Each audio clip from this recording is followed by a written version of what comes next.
Hello' বন্ধু, এয়া সম্প্ৰীতি শইকীয়া নমস্কাৰ দিছোঁ। ময়ো নমস্কাৰ ল'ব। আমাৰ আজি শিক্ষক দিৱস হিচাপে তেওঁৰ ওচৰলৈ আহিলোঁ। আহি পেলাই দুআষাৰ কথা তেওঁৰ সৈতে পতা এটা মানস লৈ আহিলোঁ। অহাৰ পিছত এই যে আমাৰ ইউটিউব চেনেল অৱদানলৈ তেওঁ এই 5 মিনিটেই হওক বা 6 মিনিটেই হওক তেওঁ যি সময় দিব, সেইটো যাতে ৰাইজলৈ যাতে এটা অৱদান হয়, তাৰ বাবেই আমি তেওঁৰ কাষত বহিছোঁ।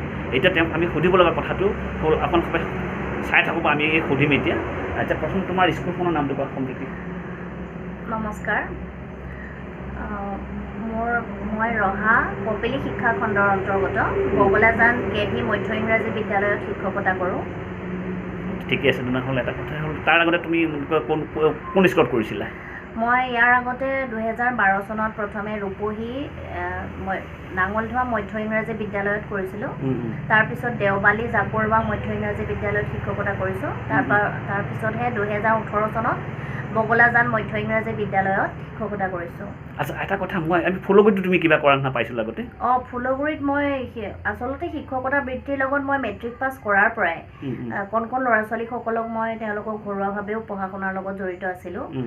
তাৰপিছত 2008 চনৰ পৰা 3 বছৰ 2012 চনলৈকে মই ফুলগুৰিত অৱস্থিত শংকৰদেৱ শিশু নিকেতনতো শিক্ষকতা কৰিছিলোঁ। আচ্ছা, ধুনীয়া কথা, ভাল কথা। এতিয়া আমি মূল বিষয়লৈ আহিছোঁ। এটা কথা, তুমি এই যে এতিয়া আজি কেইবছৰ হ'ল তোমাৰ শিক্ষকতা কৰা? শিক্ষকতা কৰা মই এতিয়া চাকৰিত নিয়োজিত হোৱাই 8 বছৰ হ'ল। 8 বছৰ। তাৰপিছত সেই 3 বছৰ যোগ কৰিলে প্ৰায় 11 বছৰেই হ'ব। আচ্ছা, এই 11 বছৰে।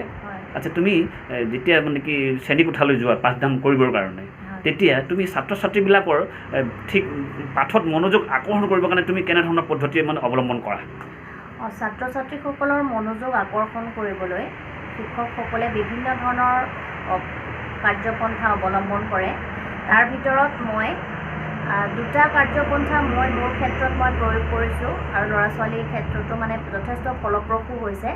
সেইটো হৈছে কি, আমি যেতিয়া ক্লাছৰুমলৈ সোমাম, আমাৰ নিজৰ ব্যক্তিত্বৰো কথা থাকে আৰু লগতে এখন হাঁহিমুখীয়া মুখ লৈ পেলাই আমি ক্লাছৰুমত সোমাওঁ। কণমানিসকলৰ মনবোৰ এনেই উৰণীয়া পক্ষীৰ দৰে। সেই উৰণীয়া মনটোক আমি যেতিয়া এটা ক্লাছৰুমৰ আবদ্ধ ৰুমৰ ভিতৰলৈ আমি আনিব লাগিব, তাৰ কাৰণে তেওঁলোকক আমি মটিভেশ্যন কৰাটো অত্যন্ত জৰুৰী।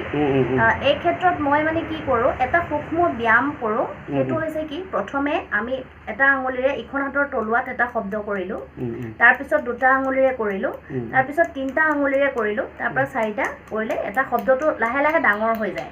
পুনৰ আমি আকৌ এটা আঙুলিৰে কৰিম, তাৰপৰা 2টা আঙুলিৰে কৰিম, 3টা আঙুলিৰে কৰিম, 4টাৰে কৰিম, আকৌ পুনৰ এনেকৈ শব্দটো নাইকিয়া কৰি দিম। যেতিয়া এটা শ্ৰেণীকোঠাত 30 জনতকৈ যেতিয়া ওপৰৰ ছাত্ৰ ছাত্ৰীসকল থাকে, সকলোৱে এই ব্যায়ামটো কৰাৰ লগে লগে কি হয়, শব্দটো এনেকুৱা ধৰণৰ শুনা পায় যেন এজাক ডাঙৰ বৰষুণ আহি ক্ৰমে কমি গৈছে। ঠিক তেনেকুৱা নিচিনা এটা শব্দ হয়। সেইটোৱে সিহঁতৰ মনত যথেষ্ট আনন্দ দিয়ে আৰু মানে শ্ৰেণীকোঠাটো এটা আনন্দমুখৰ পৰিৱেশলৈ পৰিৱৰ্তন হয়। তাৰপিছত এই পৰিৱেশটো পুনৰ আকৌ এটা শান্ত পৰিৱেশলৈ আনিবলৈ মই ওম ধ্বনিটো কৰাৰ ওপৰত গুৰুত্ব দিওঁ। ওম ধ্বনিটো আমি অ, উ, ম এই 3টা আখৰেৰে গঠিত।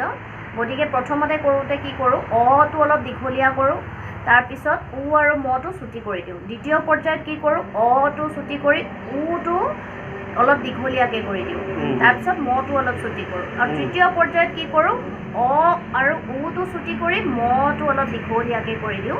তাৰপিছত এইটো 3টা প্ৰক্ৰিয়াত এই ওম ধ্বনিটো শেষ হয়। তাৰপিছত 1 মিনিট সময় সিহঁতক সেই অৱস্থাতে চকুটো বন্ধ কৰি মই থাকিবলৈ দিওঁ। তাৰপিছত চকুটো খোলাৰ পাছত কি কৰোঁ, হাত দুখন এনেদৰে আমি অলপ যেতিয়া ঘঁহিয়াই দিওঁ, 2খন হাতৰ তলুৱাখনত আমাৰ এটা গৰম ভাৱ উৎপন্ন হয়। সেই গৰমটো আমাৰ চকু দুটাত এনেকৈ লগাই দিবলৈ দিওঁ। এনেদৰে 3 বাৰ কৰিবলৈ দিওঁ। কৰাৰ লগে লগে মানে কি হয়, তেওঁলোকৰ এটা শাৰীৰিক ব্যায়ামো হয়, চকু দুটায়ো অলপ আৰাম পায় আৰু ইয়াৰ আটাইতকৈ ফলপ্ৰসূ কথাটো হৈছে কি, মনটো পুনৰ শ্ৰেণীকোঠালৈ ঘূৰি আহে, এটা স্থিৰ পৰ্যায়লৈ তেওঁলোক ঘূৰি আহে। সেই বস্তুটোৱে ছাত্ৰ ছাত্ৰীসকলক যথেষ্ট উপকাৰ কৰে আৰু মানে পাঠত মনোযোগ দিয়াত সহায় হয়। মই এই 2টাই বেছিকৈ অৱলম্বন কৰোঁ আৰু মাজে মাজে কিছুমান সলায়ো দিওঁ। ঠিক আছে, ভাল লাগিল, প্ৰক্ৰিয়াটো ভাল লাগিলে। কিন্তু কথা হ'ল এতিয়া এই যে আলমটো, এই আলমটো তুমি এই আজি 11 বছৰে তুমি তোমাৰ নিজাববীয়া মানে কি এটা চেষ্টা নে তুমি এই আলমটো ক'ৰবাত পাইছিলা?